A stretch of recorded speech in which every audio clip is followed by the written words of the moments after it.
Hello everybody! Welcome to Road to End Game, a Marvel movie podcast, where every day this week you're getting one or multiple podcasts about a Marvel movie leading up to Avengers Endgame, and then we're going to review it, rank them all, rank all the Stan cameos. I'm Bronson Fiore, joined by the always lovely Stephanie Watkins. Why, thank you. So going into this is the movie I was most excited for because it is my favorite Marvel movie. I like it. It's not my favorite. And after rewatching it, it is still my favorite. I still like it. It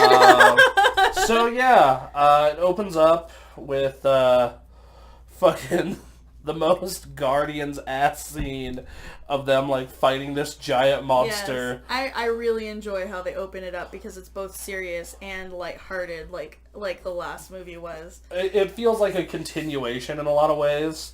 Like, I love how they're just like, why aren't you wearing your rock pack dress? It chafes my nipples. And then I didn't even know he had nipples because of all the tattoos that he's spotting on his body. And then, like I'm setting up music while I work. No, that's highly inappropriate. I gotcha. Wink. And then Groot's just hanging out, and, like, Mr. Blue Sky starts playing while they're fighting the monster. And, like, Peter and Gamora have an argument, well, if you're using guns, and I thought your thing was sword, my thing was guns. We're fighting an interdimensional monster that's going to be here any minute. I think guns were appropriate. Yeah. Fine, but next time tell me. So that was great, and the whole fight scene, you get this big fight scene, but it's not focusing on the fight scene.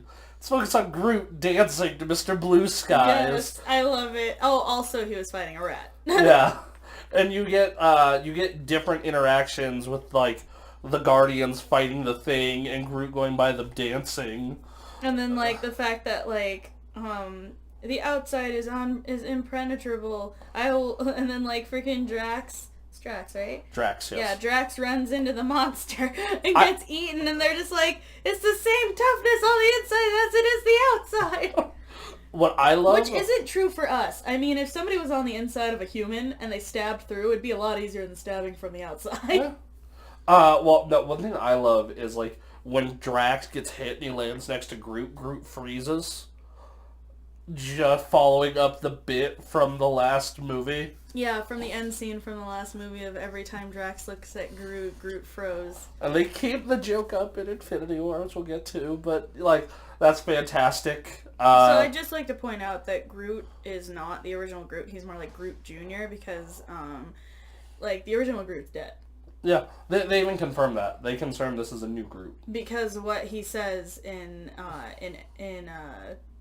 Infinity War, he literally calls Rocket Dad. Yeah.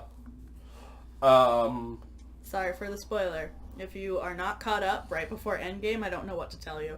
This is why we're trying to shovel this all out before Endgame. So, one, we're all caught up. Because I want to be 100% present and in mind before I get to see the end of what is known as now the Infinity Saga. Right. They have this big fight scene, and, like, Drax goes in, he's like, ah! Mm-hmm.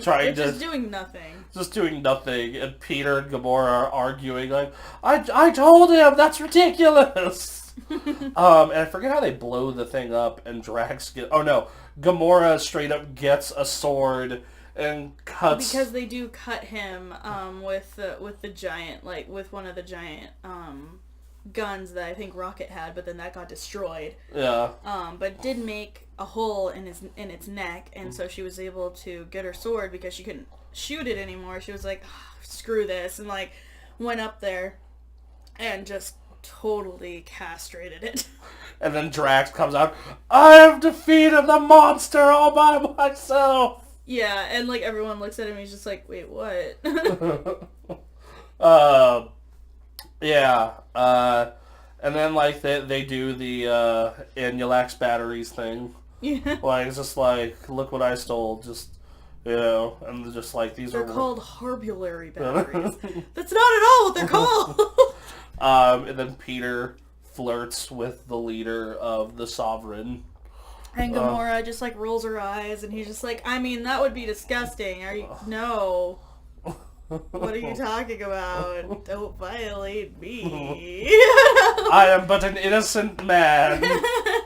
I was the slut of the galaxy, but now I'm a born-again Gamora Christian. Born again Gamora Christian. Oh my god. Ray's wife. That is what I'm going to call him. A born again, whatever her name is, Christian. Oh, Lord. But yeah, no, and he sees her annoyance, but he tries to say something about it, and she's just like, there's nothing to talk about. Mm-hmm. And she can't, okay, so her mission is to literally take down her dad, and she knows she might die, so she doesn't want to get attached to anybody, because that gives her hope, instead of just, I have nothing to lose, let's just get this over with. And then Peter has his family issues of like, well, he doesn't really think he had a dad, even though he did. And we in a find weird that way. out in this movie. Yeah, and then like his mom died, and he's finally past that grief. Well, he thinks he is. He thinks he is. And then like Rocket's going through the fact that like he's going through somewhere he doesn't want to get attached to anyone because he was tortured into existence. Yeah, and like thinks like he doesn't want anyone to get attached to him and is all fucked up that way.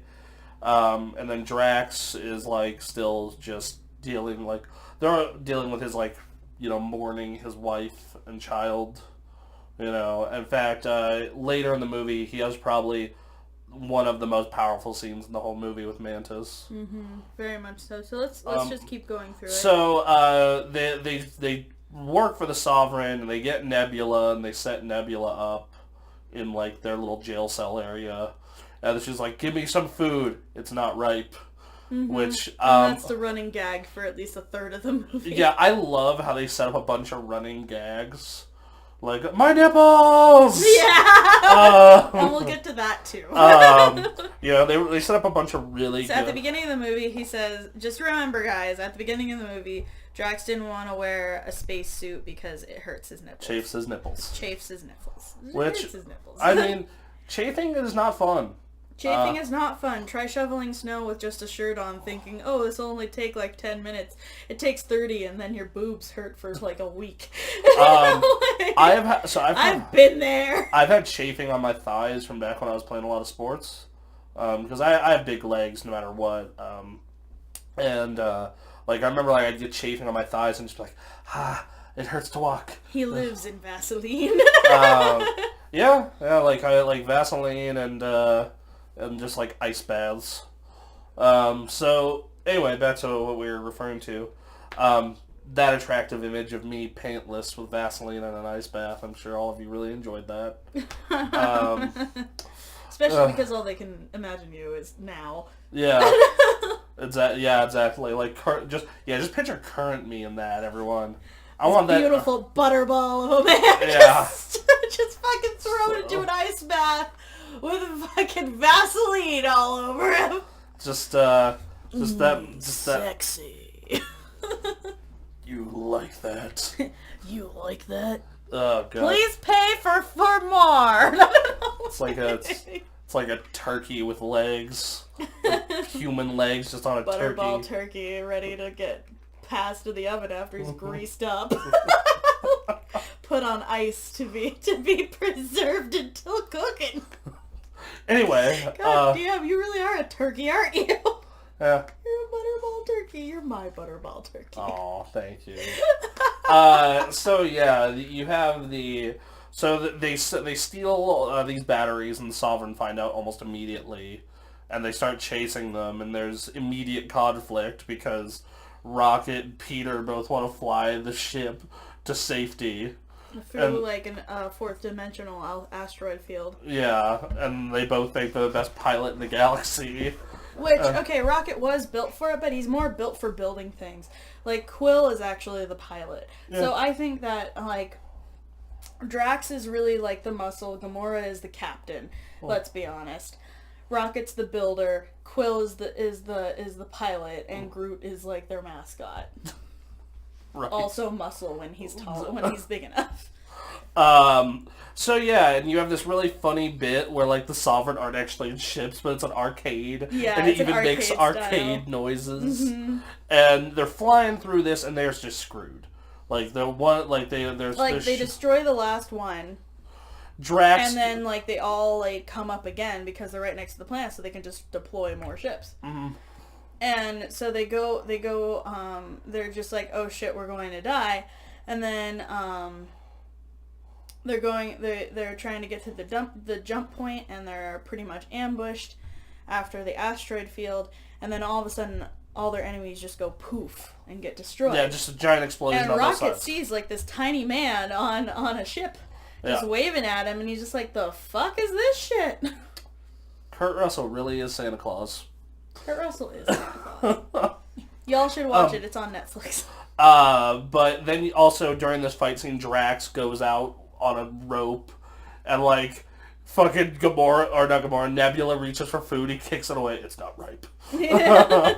Keeping up with the gag, and then so they get out of there by crashing like through their jump point and crashing into the ground, and they almost all die. And they're just like, "What's wrong with you?" And she's just like, "Are you freaking serious?" And then he's just like, "Yeah, the tiny man saved us," Rocket says, and like everybody's just like, "What the hell are you talking about? A tiny man that's this big, or like it's like 2 inches big?" And he's just like, "Well, he was far away. He could have been bigger if he was closer." And I'm just like, Rocket, they might have engineered you through science, but they definitely did not help your eyes.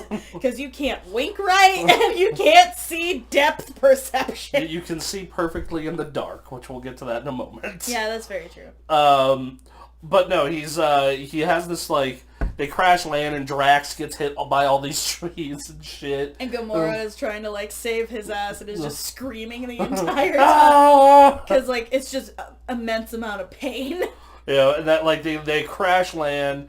Peter and Rocket argue some more. It's like, are you just the world's biggest? Are you trying to make everyone hate you? And they go back and forth. It's just like it's just like. Actually, that came after when they were leaving. Right. Do you want everyone to hate you?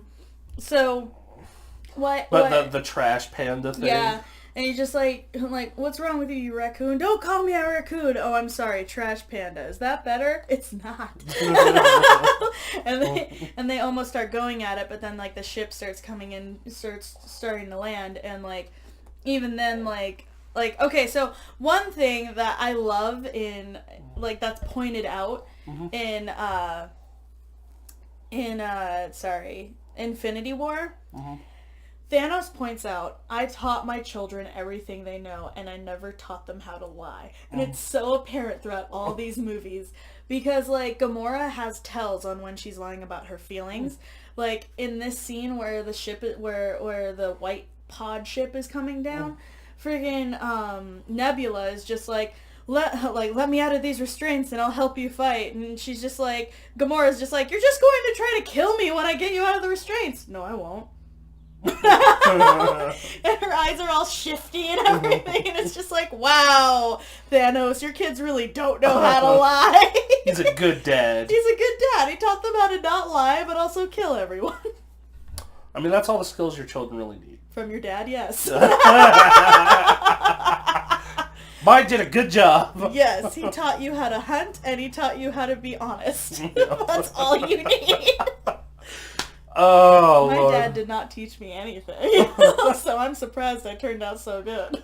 I mean, his life was a cautionary tale. My 2 uncles and my grandpa that have passed that I've thought of as my father figures, they taught me how to be honest, but they also taught me to not be a fool.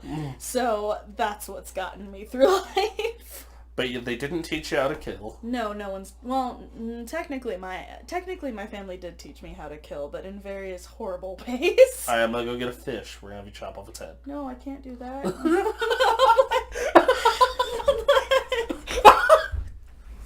What about cooking a lobster? I don't really want to do that either. So, like, if I got us, like, live lobster, you couldn't throw it in the pot? No. Are you I'm serious? serious. I told you if I have to kill my own food, I'd be a vegetarian, because I can milk a cow. I can't kill it. I'd rather kill a cow than milk a cow. I love milking cows. Okay, well, great. We're perfect for a dairy farm, then. No, because dairy farms don't also kill their cows. They just milk them. Alright, fine. Perfect for a regular farm then. You milk the cow, and then once it's not good for milking, I'll shoot it in the head. Which honestly is better than the electrical pulse, because sometimes that doesn't take the first time. A clear shot to the head and you have it just done. Yeah. Anyway, we're not going to get into animal rights here. Well, kids, today we're going to teach you about how to murder a cow. Yay! I mean, what? It's like that scene in The Simpsons where you get to see the cow go through the fucking butcher shop. I just love in The Simpsons that they still don't show blood or like a lot of blood or anything. Like when somebody gets stabbed, there's not like a spurt of blood. When somebody gets chopped in half, they're just, just like cut. They just fall in half. They do the Looney Tunes stick. Which is like I actually really enjoy that they've stuck to their guns even to the 30th anniversary. Oh man, that show is fucking. Hey, you found a lot of the parts in the new season really good. It's held up against time. It just gets really old, just like SNL gets really old, because it does get stale sometimes, but then they can renew it. I don't think the new stuff is as good as the old stuff, but I don't think it's as like people shit on the new stuff all the time. I'm like, okay, this doesn't hit as home as some of that earlier episodes, but it is still really good. Oh yeah, no, for sure. Oh god, excuse me. Bless you. You can die from anything. I can, coming down off that extra large coffee. And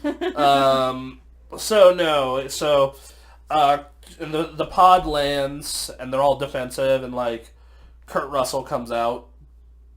I know the character's name is Ego, but like, Kurt Russell is unfortunately one of those actors that I'm just always just like, oh, it's Kurt Russell. He's not even playing himself. He does a good job as Ego. I just see fucking Kurt Russell. Just like the movie we watched. He's not Santa. It's Kurt Russell. Just like George Clooney being Batman. It's just George Clooney being George Clooney. Yeah. George Clooney could have been the best Batman of all time. He's not, but he could have been. And I would have still been like, oh yeah, it's George Clooney. Yeah. Same thing with Kurt Russell. Just like, he does a really good job as Ego. I thought he did great. But I'm still sitting here just like, yep, Kurt Russell lands the spaceship with Mantis. And it's just like, when I heard, just like, don't you recognize your father, Peter? I was like... And he was just like, what? What? It was like, well, when I heard a human male held an infinity stone... And didn't, like, explode. I guessed you were it. And they he was like, I just knew you were it. Yeah, and they have their little campfire, and they set up to take off the next morning. And, like, Gamora tries to, like, convince him to go, because it's just like... But, okay, so here's the thing. Like, she convinces him to go, but to stay cautious. What he hears is, go fucking make out with your daddy, Like, go fall in love with this guy, and then be a dick about it. Because, like, Peter, because that's kind of what Peter wanted his whole life. Well, because, like, she loved her father. Mm-hmm. She did. She loved Thanos, which is why killing him in the movie to come, like, really, like, it made her cry. Mm-hmm. And he was like, wow, you do love me. This just, like, freaking confirms the fact that you're my favorite and that, like, I love you, too. Mm. And so, like, she understands that, like, be cautious around your father, because you don't know what he's going to be like, because she didn't realize until a later age that he was just killing off half of all societies. And then, like, Rocket's repairing the ship, and, like, so it's going to be Groot, Rocket, and Nebula staying back, and Drax, Gamora, and Peter going with Kurt Russell. And Mantis. And, like, Rocket's just like, hey, have a good time, da-da-da. It's like, are you trying to make everyone hate you? You right? Yeah, and then, like, Groot, was like, why are you packing so much stuff, Drax? I don't want Groot playing with my things. Yeah, and they get on the ship, and they cut to inside the ship, and, like, they're explaining the whole Mantis's whole shtick. Like, oh, I help him sleep, and, like I'm an empath, and I can control emotions and emotional states of being, but I can't, like, change what you see, like Scarlet Witch can. Yeah, that's just like, we have a bet. What are those antennas on your head for? They're not for doorways. Yeah. It's just like, if they're for anything but doorways, I win. They're not for doorways. And, like, Drax is just like, damn it!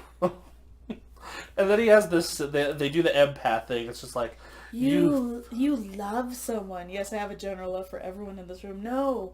Like, romantic, sexual love. No, I don't know. For her! That was your biggest secret! She just told you your darkest secret! Ah! And then just like, she touches him, just like, she starts laughing. I have never felt such laughter! And joy. Like, I actually use that as like a GIF to respond to stupid internet comments for like 2 months. Yeah. Like, just them both laughing. Yeah, no. Fucking, whoo, buddy. Yeah, I love that scene. It's one of the best ones. And then Gamora just looks awkward, and she goes to touch Gamora, and Gamora grabs the hand, just like... because she knows that, like, she would reveal her love back. Yeah. And she's just like, if you touch me, the only thing you're going to feel is a broken jaw. Right. And she's just like, oh. Yeah, and I feel so bad for Mantis because she's never been around, like, other people, so she's, like, trying her best, but, like, she keeps... Like, even at the campfire, I thought it was funny because Drax is, like, she's just like, that, you have a very cute puppy, can I pet him? Oh, yeah, he loves that. And just, tries to bite her, and like she's just like, oh, why would you do that? And he's just like, that is called a practical joke. And she's just like, then that was very funny. She reminds me of, like, that's their Starfire, if we're not like that's their version of Starfire from Teen Titans. Like, that's their universe's Starfire. I actually really like Mantis. I do too. I got her, but I would gladly trade Nicole on Facebook, like, her Scarlet Witch for my Mantis. I got Iron Man, and I'm perfectly happy with that. Yes, buddy, I know. But the other person that you could be is Thor. Another! Yeah, no, the Hulk thing, just like, oh, like, the Hulk, that's Anthony. Oh, he's a friend from work!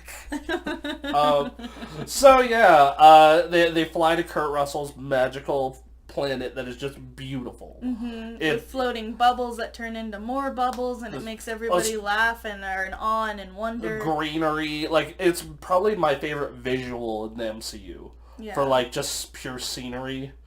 And they land. Meanwhile, while all this is happening, though, flash forward to Yondu banging robot prostitutes. Yeah, and him just like going like, "Man, what have I become?" As like the robot turns herself off, and he sees somebody, and he goes downstairs, and it's the Ravagers. Captain, essentially, like the main dude that brought Yondu into the Ravagers. Sylvester Stallone. Yes, and he will always just be Sylvester Stallone. That's another actor that's like that. Just yeah. But yeah, no, I had to explain this to Ray and maybe you, where like he has the same name as another one of the captains, and it's because they're both one character in the comics.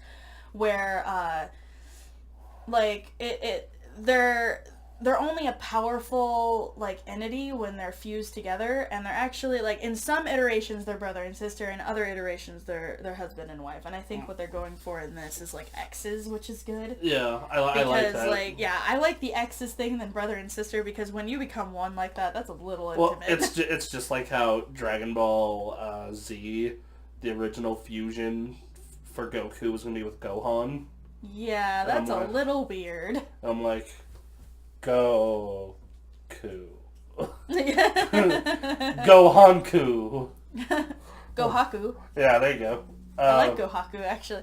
No, that's very different. They become a different person, but they do have both of the voices in their head as one, and like they argue a lot, which is why they can't be one being all the time. Mm-hmm. So it does get weird if it's like a brother and sister motif at times, and I do enjoy the husband and wife thing, because we always look at couples in society and go, they're one entity, and this kind of like goes like, this really plays into that, and I actually really enjoy that. But that's just, like, a fun little tidbit about the backstory of why two of the captains have the same name. And, but, so we have the, so we go and, like, Stallone confronts Yondu. No, Yondu confronts Stallone, right. And he's just like, you will acknowledge me, I will be at the table, and he's just like, yeah, you broke the code, we don't deal in kids. And he's just like, I didn't know that he was doing what he was doing. And he's just like, no, you turned your back and just ignored it because of how much money it made you.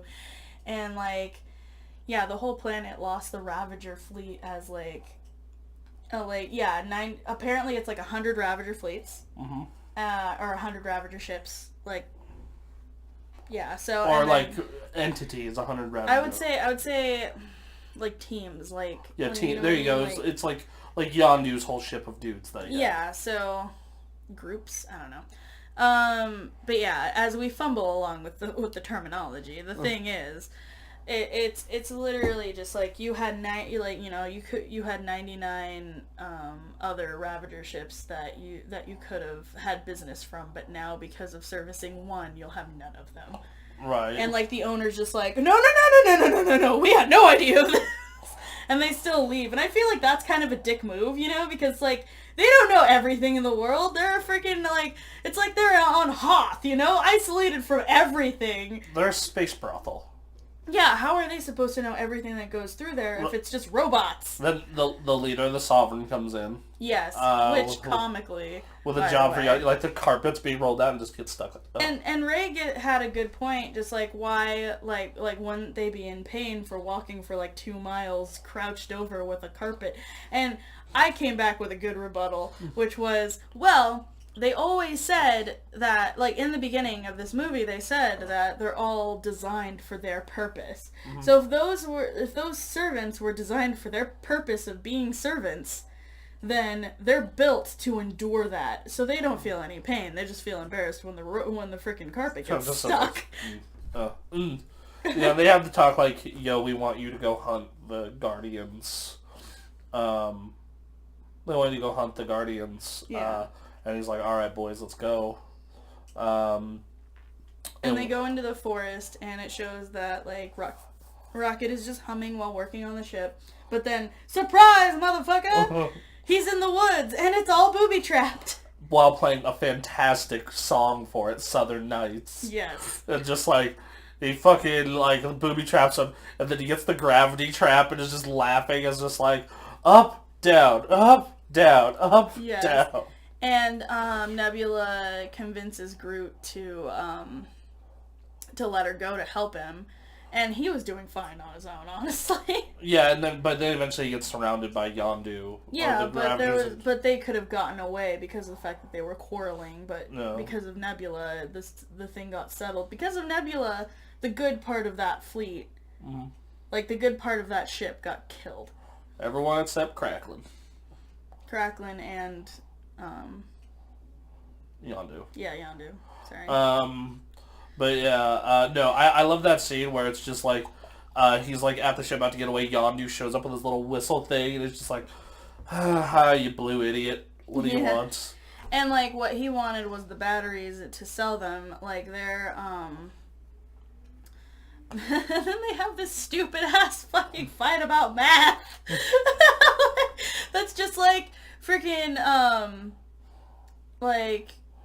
like the batteries are only worth a quarter of like what we were offered. And he's just like, I don't want to freaking have like, and it's actually smart. It's not that he's catering to Quill, even though he is, but it's actually smart that he doesn't want to go against the Guardians of Galaxy when they're being protected by the damn like the Nova Corps. Yeah, the Nova Corps, which is the police of the galaxy. Right, and then also, like, you have that one guy, a quarter won't even get us a pair of boots! Yeah, because it's just like, it's $250,000. A quarter won't even get us a pair of boots! I was like, you and it's fucking just like, idiot.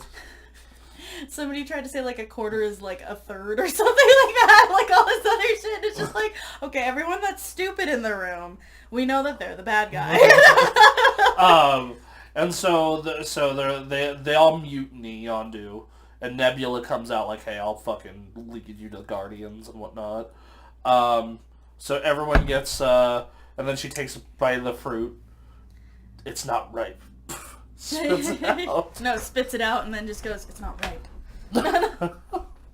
Finally, that joke pays off. Yes.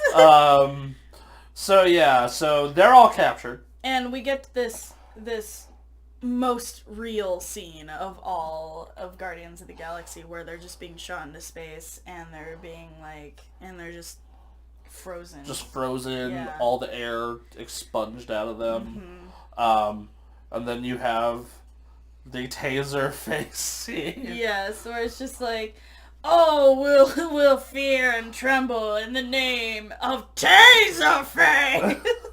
And Rocket's like, is that really? It's like, what? And then he goes on to try to get into Yondu's face again. Rocket's still just freaking laughing his ass off. Rocket's just like, I can't imagine waking up one day and be like, you want to what be a cool name? A kick-ass name, Taserface. And he's just like, what does that even mean? It's a metaphor. And everybody's just like, yeah. And it's just like, it strikes fear in the hearts of everyone they hear it. They're just like, I don't know about that. Rocket's like, what's a metaphor for? For, what you said. Yeah. And they're like, I don't know about that. And then he goes the whole what would be a really kick-ass name? Taserface. And everyone just busts. It was beautiful. Absolutely beautiful. So they send them to... So we're back to Ego's planet. Right. And Ego does the full backstory of, I was this only thing, and I figured out how to create matter and create stuff and utilize this power. And then I wanted to know if there were more, beings at all, And then, I needed to make more of me, so I planted a seed on all these planets. And also, screwed all these girls. So I could be the galaxy. Yeah. All me. So, one thing that I don't understand is, okay, so he killed Quill's mom. He put the tumor in her head, and that's what makes Quill go oh, hell no, daddy. And... this is after he teaches his son how to make energy and use it around him, and that's the scene that gets you because of the that's one of the scenes that gets you because it's just the guy just playing ball with his dad. Yeah, and after all this time, that scene just I was just like, oh. Because he's just I want to be a better dad. I know I wronged you and I left your mother to die. Right. And so he tries to be a better father and stuff like that, but he ultimately wants his goal to come to fruition. And the thing was, though, why didn't he just, if he can make anything on that planet, or make jumps or whatever, super easy, why didn't he just take his wife with him? It goes back to that scene that happens later in the fight. It's just what's wrong with being like everyone else? Yeah. And Ego's thought process is okay, I want the whole galaxy to be nothing but me and people like me. And she can't be a celestial. And when I take over Earth... But he loved her. And it's just the fact that he could have, kept her... He keeps Mantis. And she's not like him. Yeah, but he's a sociopath and he needs Mantis. Yeah, and he needed his wife. And instead of taking her with him... He freaking had to he felt like he couldn't leave Earth. He felt like he felt like he couldn't leave Earth, and I'm just but you could have with her. I think so. My thing with that is I think he's full of shit. So one theory that we could go off of is the fact that she didn't want to leave her family. Yeah, that she didn't want to leave her family. She didn't want to leave her planet. He's full of shit. There's what's the name of it? There's the fact that I think he's full of shit is the most likely motive because he did this to literally thousands of women. Mm-hmm. That But he didn't. Ego is the proto fuckboy. No, but he didn't care about those. He literally said she's the only one that I went back for. I think that also could have been full of shit, probably. I don't know. I feel like he was trying to be as truthful as possible to get Quill. He only omitted information. He didn't lie. Right, but even then, I think it's just because of all that time he was alone, he, like, has just a single-mindedness of just, like, the galaxy's gonna be nothing but me, and if possibly another one of me. Yeah. Fuck everything else. So that way I can have at least a discussion. Exactly. You know, and so I think there's a lot of routes you can go with that. But, like, okay, so Nebula finds Gamora after Gamora fights with Quill of just like, like, you wanted me to come to this planet, and you also won't admit that you love me, and no, that, like, I want to admit that I love you, and I have my dad. You're just like, oh, hell no, like, what the hell, this is the worst sitcom ever. She's just like, I don't even know what you're talking about! I don't know what Cheers is! Yeah. Which technically it's still Cheers. Think of the two, like, main characters that fall in love in that show constantly. Yeah, okay. Like, they constantly dick each other over because of the fact that, like, they love each other, they're just not compatible. Right. And then you were going to talk about the powerful scene with Mantis and Drax. Yeah, so the movie has to cut to 3 different stations. So it cuts to Drax and Mantis, and, like, Drax is just sitting there just, like, admiring the view, and, like... Mantis is just like, oh, and, like, he's just like, you're ugly. He's just like, no, it's good that you're ugly, because when someone loves you, they know it is for you. Yeah. And I'm just like, aww, yeah. That's really sweet, and... Yeah. Very Draxy. Yeah. Very Draxian. I tell that to my kids. If I have kids, that's exactly what I tell them. It's okay. So that's why it's working between you and Nicole. It's because I'm hideous? Yeah. I know for a fact she likes me, You've been told by multiple people now that you have a lovely smile and beautiful eyes, so you can shut the fuck up. Unless you're just waking up, because then your eyes are scary as shit. She has yet to see me just wake up. Just wake up, Bronson, is scary, because your eyes are so bugged out, I feel like they're gonna come out of the sockets. My dad had the same thing. Oh my god, that would scare me, just like, morning, Mr. Like, first, that would be my reaction. Like, my mom would say that, like we go, like, camping, and me and my dad would wake up, and we'd just be like... It's even worse than that, though. I don't know how they get so bug-eyed in the morning. Like, we'd, like, always, like, wander over, eat whatever was quickly available, and then, like, mellow out, and everything would just come together. It's like your face is, like, fighting itself. My eyes are trying to leave my head. But no, But that's how you know, you're actually loved. Bringing that full circle. But Drax... then reminisces about how the water, like, reminds him of the pools on his planet and how his daughter used to play in them. And then, like, he gets really solemn. And he gets this really super sad smile on his face. And Mantis, like, touches him and she just starts bawling, like, the streaming down her face. And you just see Drax there just quiet and just smiling. Just content. It looks content almost. But, like, it's a sad smile, like I said. Yeah. It's a very sad smile, and you can tell because it's Drax. He doesn't show a lot of emotion. Mm-hmm. His eyes are, like, really the indicator, which is why it's, like, his eyes look sad, but he had, like, a slight smile on his face, and Mantis is just like, oh, God, this is what this feels like. You are in the most pain of any being ever, essentially.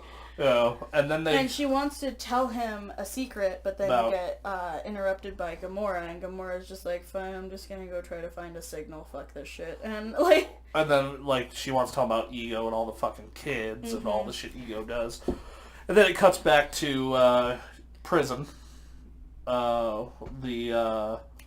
Groot and Yondu in jail, or not Rocket and Yondu in jail.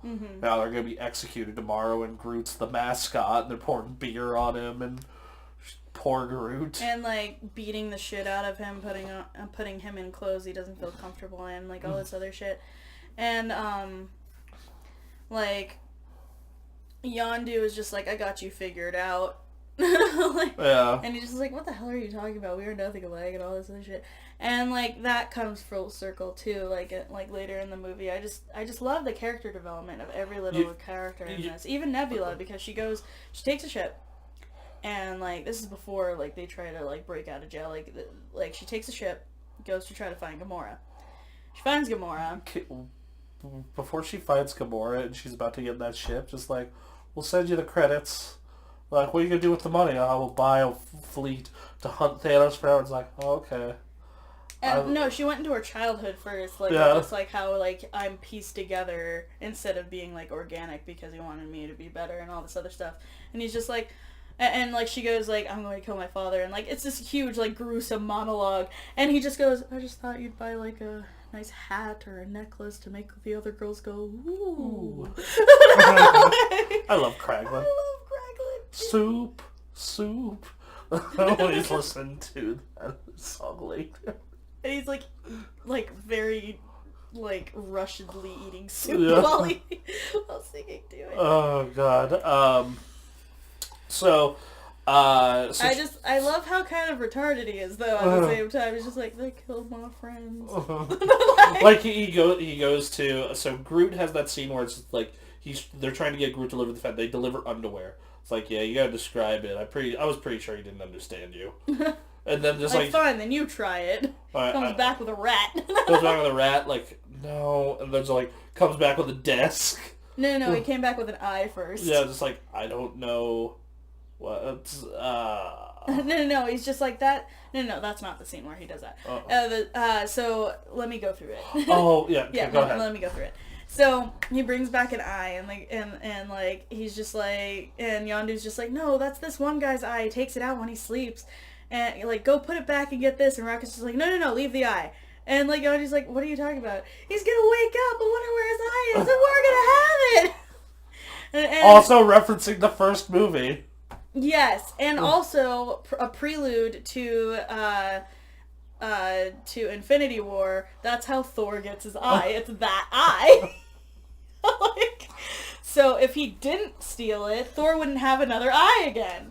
But yeah, no. The Groot brings like a desk and all this other stuff, and then he brings back a toe. It was like, please tell me you have like a refrigerator full of severed limbs somewhere. And like, Yondu's just like shaking his head, and Rocket's just like, let's just promise to never talk about this. Such a good. Also, how is the dude still like asleep? Groot murdered him. Right? Yeah, that's what I'm thinking. Murdered him and then took his toe. And then finally Cracklin comes in, like, here's the fin. Yeah, because he's just like, that's not it, because like Groot grabbed the troll doll. And I was just like, they murdered all my friends. I didn't mean to cause a mutiny, Captain. They murdered all my friends. He's just such a sad, pitiful duck. He's just a sweet boy, too. He is a sweet boy. And he wasn't even trying to start a mutiny. He was literally just like, let's just talk it out and listen to reason for once, Captain, because it feels like... Because, like, he was essentially, like... He's around the same age as Quill. Mm-hmm. And so he feels like he's also one of, like, his children. And yet he gives special treatment to Quill instead of Kraglin. Kraglin. Also, fun fact, Kraglin is the director and writer of this movie's brother. Oh, nice. Yep. And he's one of the best freaking characters. He was one of my favorite characters in the first Guardians, too.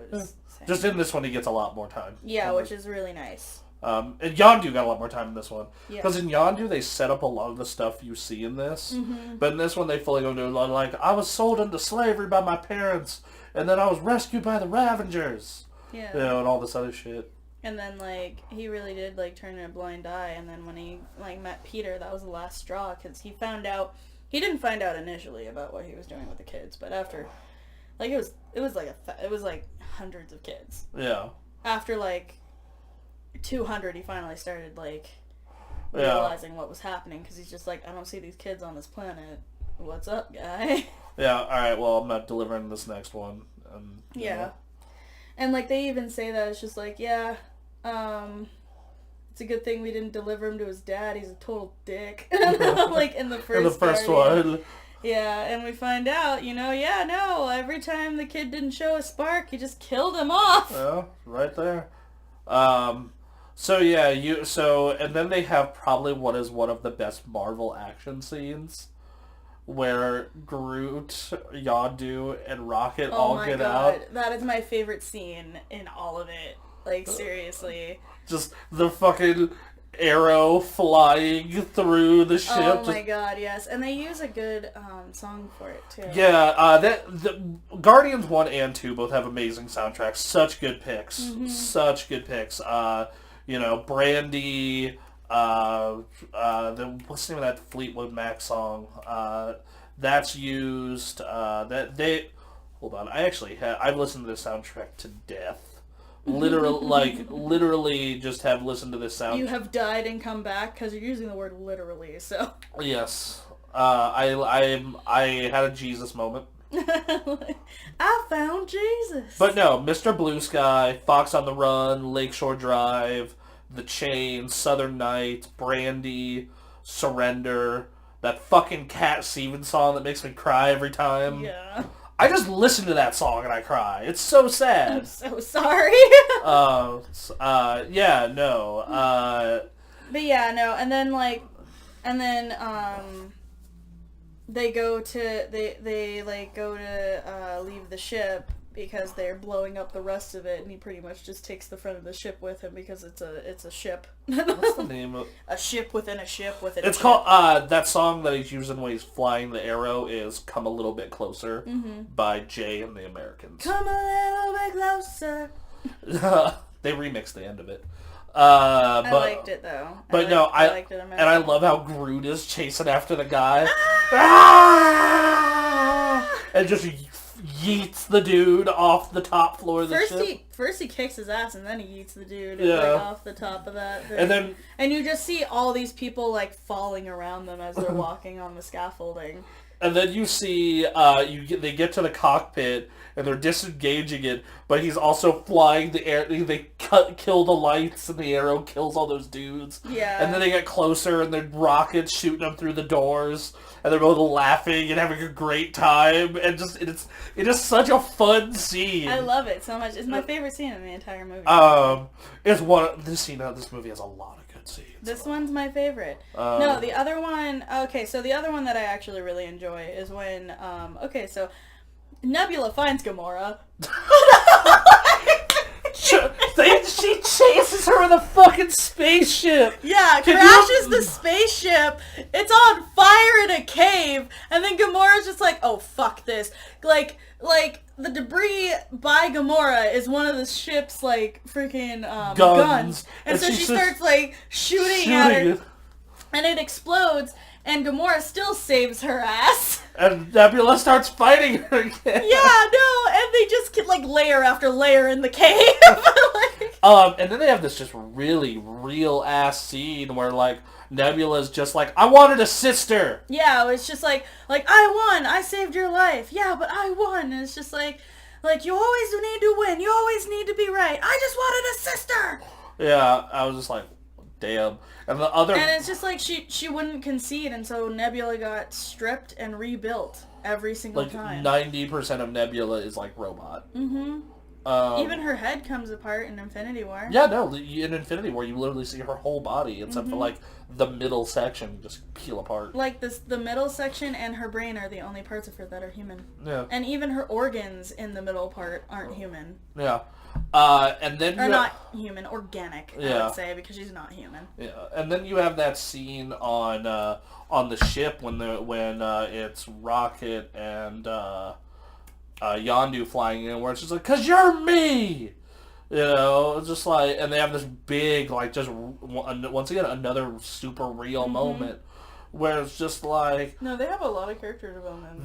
That's probably why it's my favorite Marvel movie that we watched so far, because... they're able to exit... Like, I feel like the other Marvel movies could take a freaking page out of this director's book, because of the fact that he's able to, like, 1, 2, 3, 4, 5, 6, 7 people at least do character development within this, and we can't even do that properly, like with Avengers 2, or Avengers... well, Age of Ultron and even Avengers, like, it seems jumbled, and this is so cohesive that, like, you know what? I'm gonna change my rating for this. I went into this, like, and now that we're talking about it more, I'm just like, you know what? This is better than most movies. It is better than most movies. Like, I have convinced myself through our discussion. Well, it's because I had that same thing happen to me with the first Captain America, where I was just like, it's a 4 or 5, and I'm like, no, it's a 5. Yeah.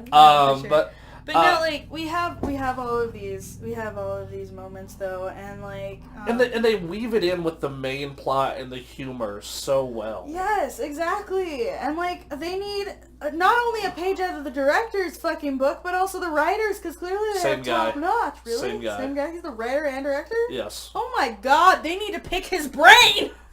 He is making the next Suicide Squad. I can't wait for that. I need it now. Well, they're only keeping I'm one of the only people that loves Suicide Squad. They're only keeping one member of that cast, too. Harley Quinn. Yeah, they're keeping Harley. I thought they wanted to keep the Joker. Nope. Joaquin Phoenix. I don't like that. Um, Honestly, I feel like he's a good precursor to the Joker that we have now. But I don't think he's a good Joker for our Harley Quinn. I feel like the Joker that we have for Harley Quinn is a good Joker for Harley Quinn. Okay. Well, one day we'll do all the DC movies. No, we will not.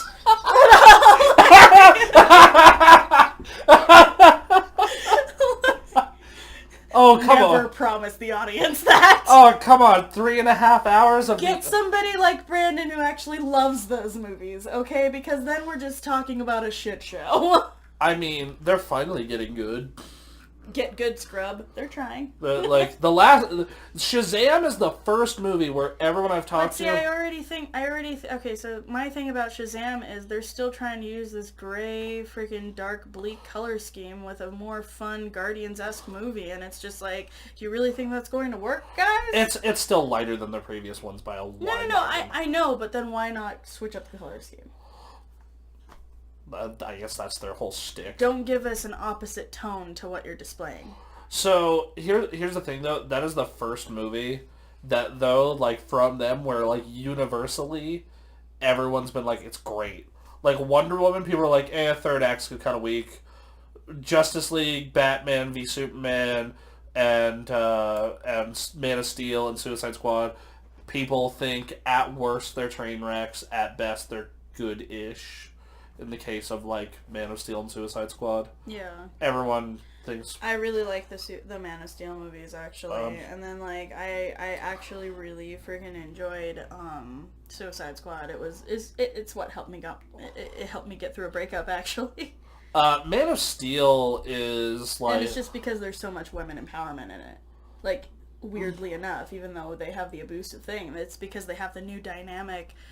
between Harley and Joker, where it's just like, they abused each other, and now they just love each other. They don't hit each other anymore. They're just crazy together. But it literally started with her freaking electrifying his brain to try to get him better, to forget who he was, to make him a better person. And then him doing the same thing. But then the minute that he tries to turn his back on her, he's just like, I love you. And then ever since then, he's treated her like a fucking princess, moving the world for her.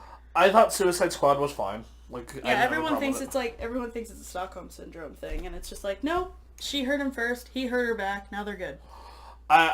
So my thing about that movie is I think it's fine. Like, I think they have a really good cast. I think the writing's okay. You're going to get so much controversy over what I just said, though, on this podcast. Yeah. Man of Steel, I don't like it. I think it goes against what makes Superman actually an interesting character. I'll say this. I consider Superman to be one of the 2 hardest characters to write in comics. Oh, it is. It very much is, because you're pretty much trying to write in a god. You want to know who I think is actually the other hardest character to write? Deadpool. It is, but I feel like Ryan Reynolds, like... Oh, he nails it. Like, that staff nails it. But, like, Deadpool with the wrong writer is just, fourth wall break, ha ha ha. Get it? We're so meta. Wait. Are we still talking about Deadpool? Not the movie. I'm just saying bad writers in the comics who handle Deadpool. Yeah. Yeah, it's a fucking... No, but Ryan Reynolds uses it perfectly. He's just like, a fourth wall break within a fourth wall break? That's like 16 walls. Like, that type of humor with wall breaks are great. My thing with that both of those movies is it's like 2 or 3 jokes, essentially, framed in different ways. Yeah. And they keep it entertaining, literally right into the point of where I'm about to get sick of it. And that's how I know they did a good job. Okay. But back to this movie, Guardians 2. Sorry, we're going through several DC movies and a Guardians movie, but we're talking about cohesive writing. And Batman v Superman, I know two people. And the psychology of things and all that other stuff. And they get the psychology of things correct in the Guardians of the Galaxy as well. Like, I feel like I had a problem with Iron Man 3 because of the psychology. It was a little off, in my opinion. Everyone goes through their own shit on their own terms, but I feel like they could have portrayed it a little bit more triggery instead of just, oh my god, magic or science or what? And I'm sorry, that's just how I feel it was. And that's how I felt. I felt like the psychology was spot on for Captain Marvel, although I do agree that it could have been a little less jarring. It's just that's what people go through when they're trying to remember their past when they can't.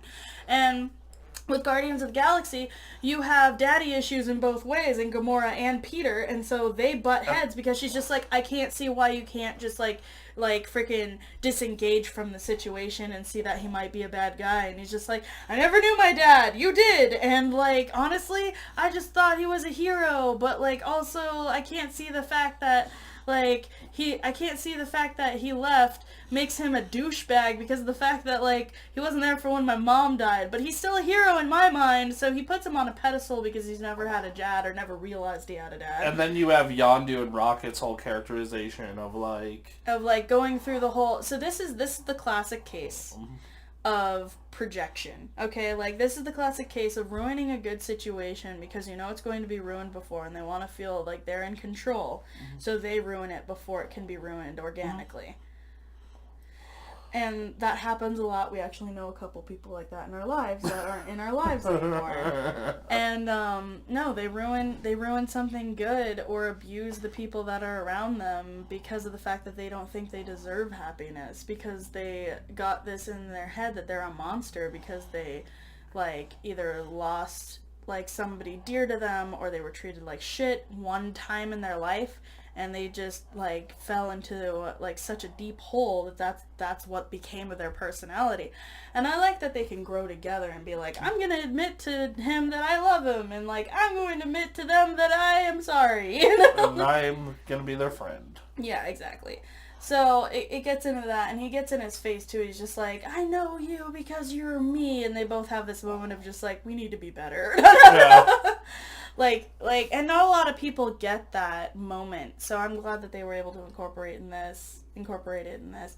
One funny thing, though, while they're going along, and this ties into the cameo, is like, the most you can jump is 50. Yeah, so you hit 700! And their eyes start, like, freaking getting bigger and smaller, and their jaw, and, like, Yondu's jaw gets all big and blobby and stuff. I'm just craggling. Yeah, just, like, his face just discombobulated and all this other stuff. They zoom out on the galaxy. It's like a ping pong, or not ping pong, a pinball machine. Yeah. Boom, bing, bing, bing, bing. And then it goes to the Stan Lee cameo, which, oh my god, you love this cameo so much. It's my favorite one. It's my favorite one by far. So I'm going to let you take this. Go ahead. Okay, so what it is Stan Lee is sitting with the Watchers, which if you know what the Watchers are, they watch over all of the multiverses in the Marvel Universe and make sure everything is okay. Kosher.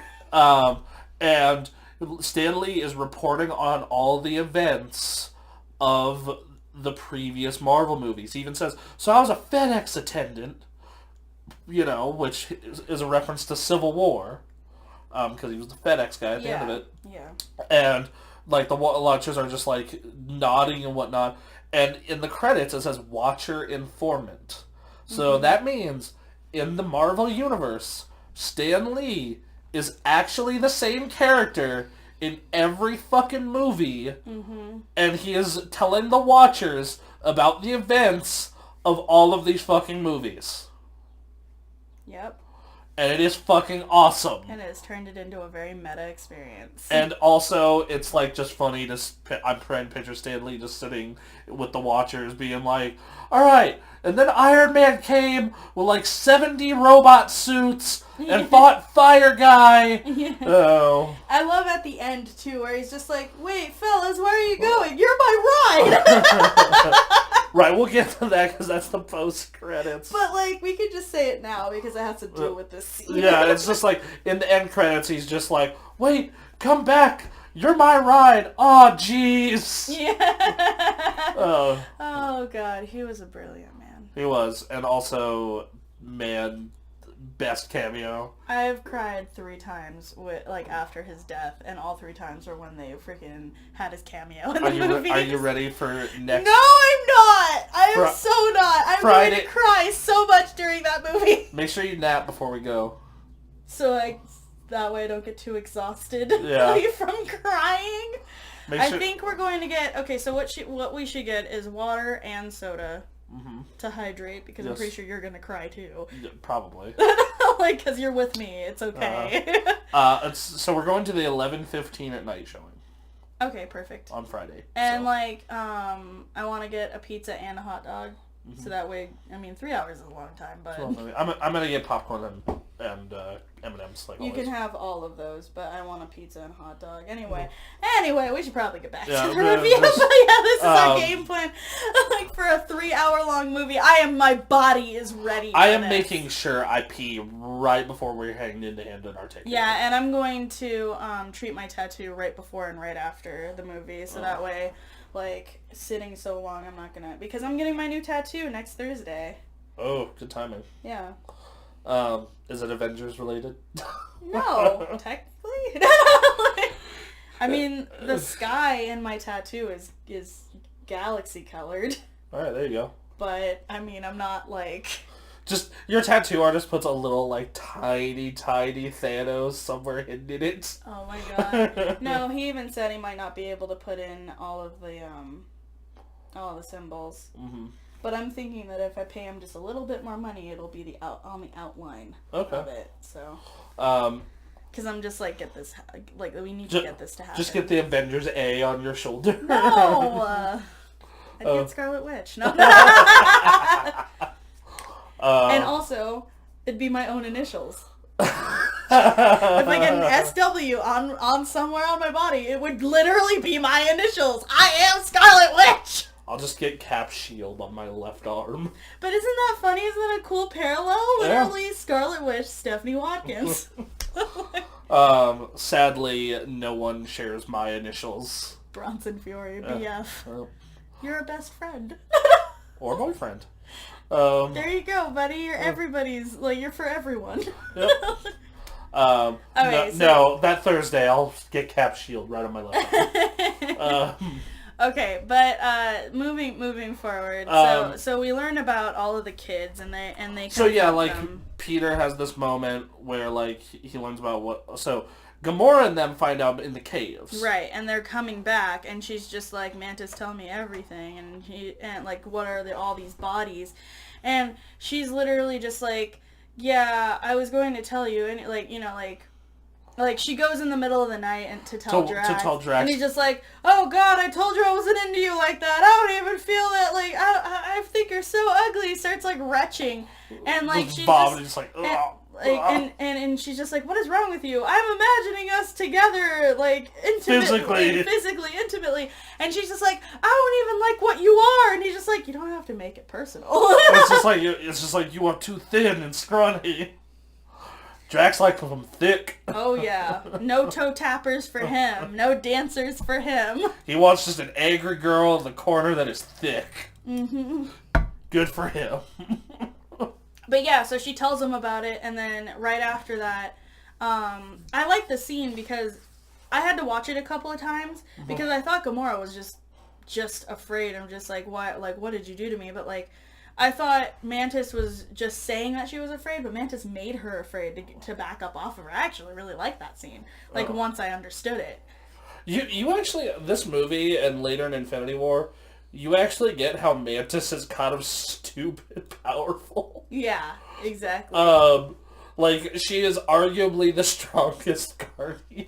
Well, because she can take gods down, not for that long, but she can take them down. She can incapacitate Yeah. gods. Yeah. You know. But yeah, so you have this moment where it's like, okay, they all find out, and then Peter's having the conversation, just like, hundreds of planets. Oh, well, one day, you know, you'll get to that point. It's like, I'm gonna make a giant Pac-Man, and like all this like, shit. it's gonna get weird. You know, and then just like, I was so sad when I put that tumor in her head. And this was after he started making Quill into a battery. Mm-hmm. Like, it wasn't like... He opened his eyes, and he was starting to, like, transcend, essentially, and then he was just like, wait, what? It's like, you did what? And he, like, shoots his dad, like, into oblivion, essentially, and he comes back, and he's just like, I'm sorry, what? And he's just like, you killed my mom. Why wouldn't I be mad? And he's just like, because I made you. And then he makes him into a battery, and he's just like, maybe a couple 100 years or 1,000 years will make you, like, more compliant. And then he crushes his Walkman. Yeah.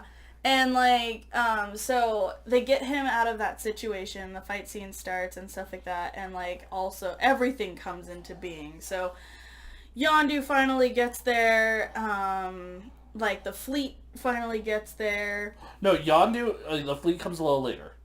The Sovereign fleet comes a little later. Yeah, I'm not saying that they came at the same time. Oh, yeah, so, yeah, Yondu lands his fucking ship on fucking... Yeah, on him. Ego. Gamora and all of them come in. Peter gets rescued, and they all get in the ship, and then, like... We gotta stop this. Yeah. And, like, Ego wakes up and starts to shit, but they start drilling down because it's a mining platform. What they could have done is the fact that, like, okay, so... What they could have done... Mm-hmm.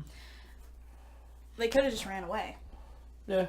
Because everyone was only in threat if they had Quill. Get him off the freaking planet, and he still has his powers. Because he tapped into them. So as long as the planet... And his dad even told him, as long as the planet exists, your powers exist. And so he could have just been a god, like a demigod, like throughout the galaxy, and just, you know, faced Ego in his lower form, like when he tried to, like, bring him back. But instead, like, they decide to freaking... Like, I feel like it was actually a bad plan of theirs because of the fact that parts of all of those worlds did get destroyed. Yeah. Because he was used as a battery again. Yeah, for like a couple of, like, that Dairy Queen got wrecked, son. Oh, yeah.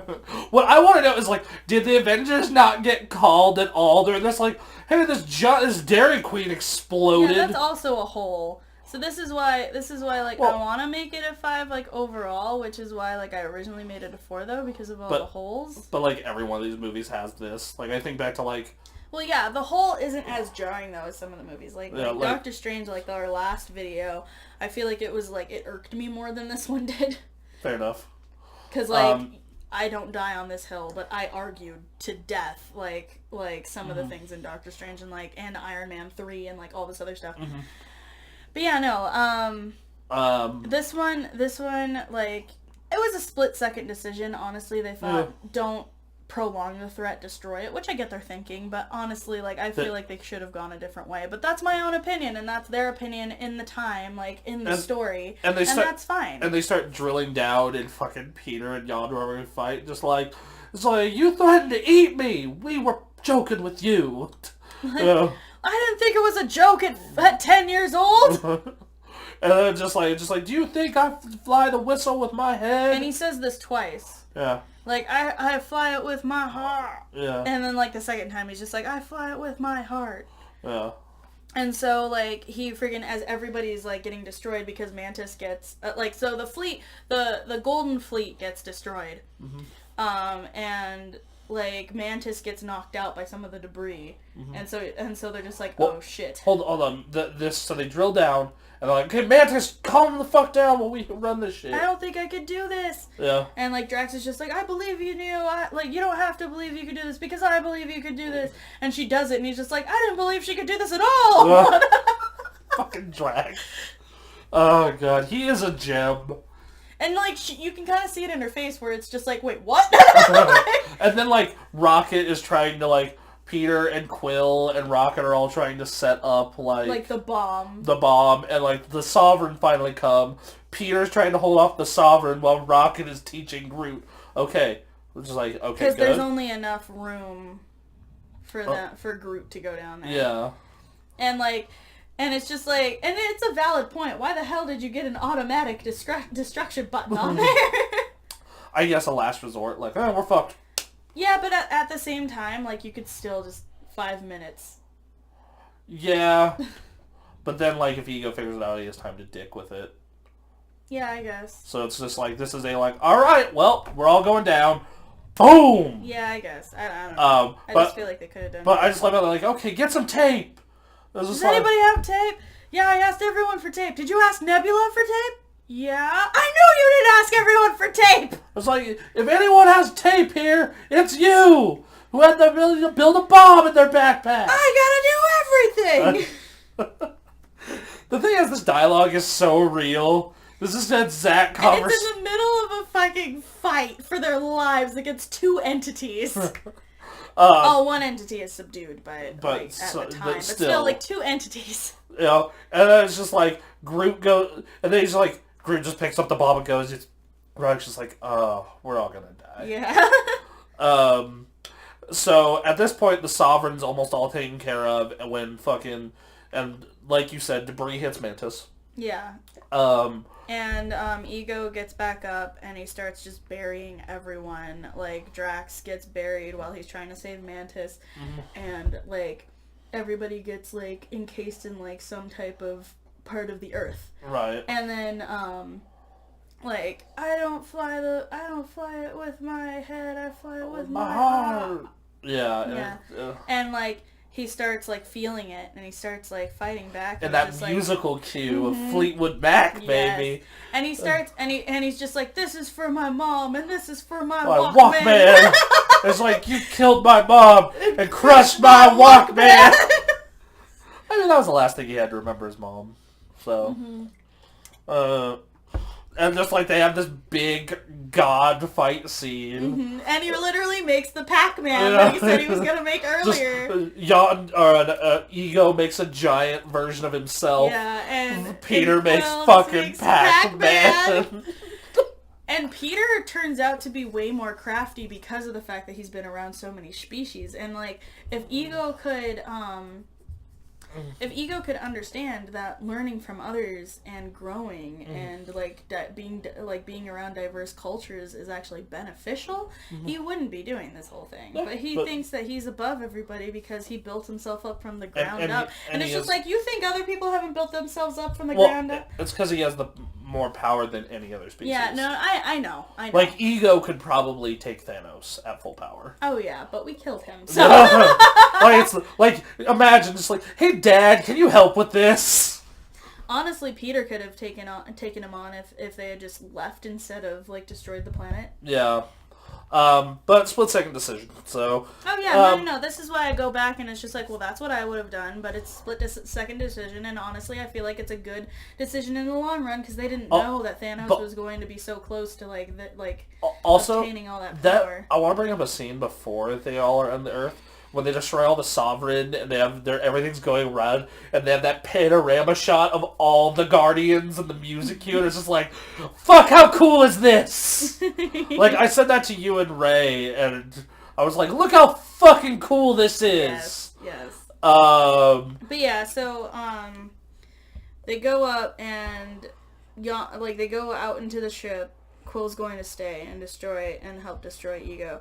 And Yondu is just like, I'm gonna go back, and yeah, and like it kills Rocket because like that's Rocket's like his best friend now. Yeah, and like it's the guy it's the only person in the entire galaxy that has ever really understood him.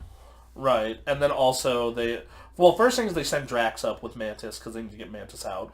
Put the rocket pack on. Oh, my nipples! Yeah, which comes full circle to the beginning of the movie. 2 hours later. Yeah. Just, oh, my nipples! And then Groot comes back from setting the bomb. That's why they need to get off while Peter's fighting. And then, like, so Rocket takes off, and the Because whole... it's safe to assume they didn't blow up, so, Yeah. like, it's So- safe to assume they hit the 5-minute button. Yeah, so Groot's back, and Rocket and Groot are like, hey, here's a pack. I only have one breathalyzer. Welcome to the Guardians of the frickin' Galaxy. Yeah, Um, and Gamora is just like, we have to go back for him, and like he subdues her, and he's just like, I can only manage to lose one friend today, and that shows like such realness in Rocket. And such development for Rocket. Yeah, because like he decided instead of just letting her do the stupid thing or arguing with her, he was like, no, decision made, shot down. I'm going to make you safe. Yeah, so Yondu goes back, and like Peter is about to defeat Ego. And he's just like, he might have been your daddy. Or no, not that line. Not that the one. line where Ego's just like, Peter, if it's destroyed, you'll be just like everyone else. And he's like, what's wrong with being like everyone else? Yeah. And the bomb explodes, and Peter's just like, all right, well, I'm ready to bite it, you know. And Yondu comes and just it's flying. We did skip the scene where they're fighting the Golden Fleet, and like everything explodes, and Quill and Yondu are coming down. Oh, I was just like, you look like Mary Poppins. Is he cool? Hell yeah, he's cool. I'm Mary Poppins, y'all!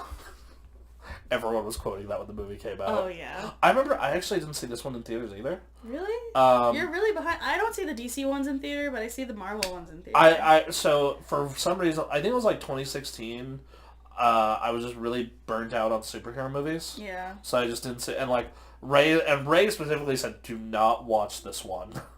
It will fuck you up. It will kill you. Yeah. And it did. It yeah, totally and did. I every time too. Yeah, just every time I ever watch it. We'll get to that though. Why? Don't get choked up while talking about it. I ended up watching it on Netflix when it hit Netflix. Mm-hmm. And I'm sitting at my computer, like I was watching it at my desk, kicked back in my chair like this, and it gets to that scene, and the scene that we're mentioning is so they're flying up. And it's like, he may have been your father, boy, but he wasn't your daddy. And you have this scene where Yondu just gets to touch basically his son's face and like be a dad, and like Quill is just freaking out. It's just like, no, Yondu. And he couldn't get the thing off of him, because the thing is, Yondu could have lived if Quill could get the thing off of him, because he has a few seconds of, and it was only like a 30-second span that they had to wait, but he still died, or 2 minutes or whatever, but like 1 minute on, and then just like, he could have taken it off, if he could have taken it off. He couldn't, he clearly couldn't. He tried to pull it off of himself, and he couldn't deactivate it because he was panicking, and so he could have put it on Yondu, and Yondu could have been saved. They both could have been saved, but no, like, he couldn't take it off. Yondu made the ultimate sacrifice, and like it made us all cry. Just like I am just like sitting like, and this is my like 5th, 6th time watching this movie. It still makes you cry. And it's still just, that scene starts it, but then the follow up with the funeral where he just talks about Yondu, and then the funeral scene. I'm just like, you know what? Like, what movie always makes me cry? What? Spirit Stallion of the Cimarron, actually, when he gets captured. huh? Like, every time. Huh. Because of the fact that it's just like, everyone wants to help, but if they try to help, they'll get captured too. But you're still like kind of just like, you're yelling both for help and to have them like run away. Huh. And it's just this moment where it's just like, God damn it, I feel so helpless, and I hate that feeling, and I just, it just kind of feels like childhood. For me, it's this and the scene in Lion King where he's talking to his dad in the sky. The part that always makes me like cry is when he's just like trying to get his dad to wake up. As someone who lived that, yeah. Oh God, I'm so sorry. Yeah, that's rough. Let's stop talking about stuff that makes us cry, because I'm starting to tear up. But no, so like they have that scene, and you just like Peter's freaking out, and Yondu like dies like at least semi-content, because you see him just like holding his son's face. Yeah. Just like, and it looks like a tear, almost a tear looks like it's about to come out of Yondu as he dies, and like Peter's just freaking out, just like, Yondu! Yeah, and he's just like, you know what? My dad, like I always thought my dad was David Hasselhoff, like Knight Rider, but you know what? He didn't have a cool car. He had a spaceship, like no, he had a magic whistling arrow. He had a magic arrow. And he did, and I guess he did fight crime. Wow, I guess my And he dad did- and really he did was go- like And Hasselhoff. he did go on kick-ass adventures Yeah. and bang chicks. Yeah. I guess in a way my dad kind of was David Hasselhoff. Yeah, so he got his ideal father and stuff, and like, so then like the scene, do you want to Like the flashback where he's like, you know, all the time with like all of his friends and whatnot, and then like you see his body go into the fire, and like they're all the Ravengers show up because they got word, because Rocket sent word of what he did. Mm-hmm. And just like the fireworks start happening, and Kraglin is cheering, and he does like the Ravenger like chest pat because he's so happy because like he loved fucking Yondu. And it's just the fact that he actually did, because like at the beginning of the movie, Stallone was like, "You're not going to see like the fireworks show. Essentially, you're not going to see the salute, the stars, you know." Yeah.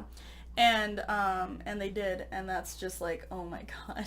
Yeah. And so the Ravagers actually, like, they broke up over Yondu's thing, and so because of Yondu's death, they got back together too. And right after the funeral, Kraglin's like, "Here, Captain got it from Earth and wanted you to have it next time he saw you." A Zune? A Zune? Yeah, it can hold like 300 songs. Or yeah, 300 songs. There's like 300 songs? 300?